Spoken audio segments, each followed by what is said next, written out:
குழந்தைகளே, சிந்துபாத் கதையின் 3ஆம் பகுதி ஆரம்பமாகிறது.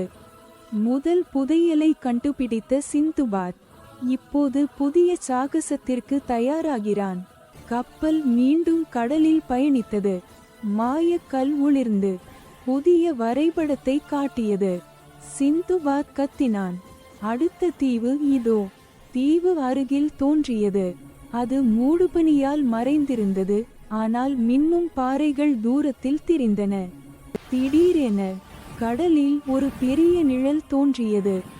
அது மீன் இல்லை, ஒரு மாபெரும் கடல் மிருகம். கப்பல் அதை நோக்கி சென்றது. சிந்துபாத் தைரியமாக மிருகத்தை எதிர்கொண்டான். அவன் கத்தினான், நாம் பயப்பட மாட்டோம். அவனது நம்பிக்கை மிருகத்தை அமைதிப்படுத்தியது. மிருகம் அமைதியாக நீந்தி சென்றது. கப்பல் பத்திரமாக தீவில் தரையிறங்கியது. சிந்துபாத் வரைபடத்தை பார்த்து, புதையல் இங்கே இருக்கிறது என்றான்.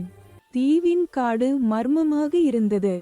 மின்னும் பறவைகளும் ஒளிரும் பூக்களும் நிறைந்திருந்தன. ஆனால் ஒரு மெல்லிய குரல் கேட்டது. சிந்துபாத் ஒரு பழைய கோபுரத்தை கண்டான். அதன் உச்சியில் ஒரு மாய விளக்கு ஒளிர்ந்தது, புதையலை குறிக்கும் அடையாளமாக. கோபுரத்தின் உள்ளே சிந்துபாத் ஒரு மின்னும் பெட்டியை கண்டான். அதை திறந்ததும் ஒரு தங்க ஒளி வெளிப்பட்டது. ஒளியில் ஒரு மந்திர உருவம் தோன்றியது.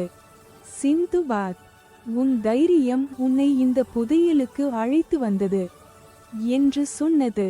பெட்டியில் மாய நகைகளும் பழங்கால பொருட்களும் இருந்தன. சிந்துபாத் மகிழ்ச்சியில் ஆடினான். நண்பர்களும் சேர்ந்து கொண்டாடினர்.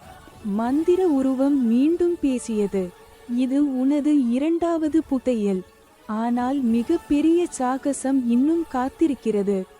சிந்துபாத் தன் நண்பர்களுடன் புதையலை கப்பலுக்கு எடுத்துச் சென்றான். எல்லோரும் அடுத்த பயணத்திற்கு தயாரானார்கள். சூரியன் மறையும் வேளையில் கடல் தங்க நிறத்தில் மின்னியது.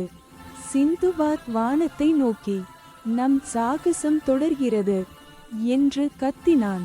குழந்தைகளே, இது சிந்துபாத் கதையின் 3ஆம் பகுதி. அவனது 2வது புதையல் கிடைத்துவிட்டது. அடுத்து என்ன நடந்தது என்று அடுத்த வீடியோவில் சொல்கிறேன்.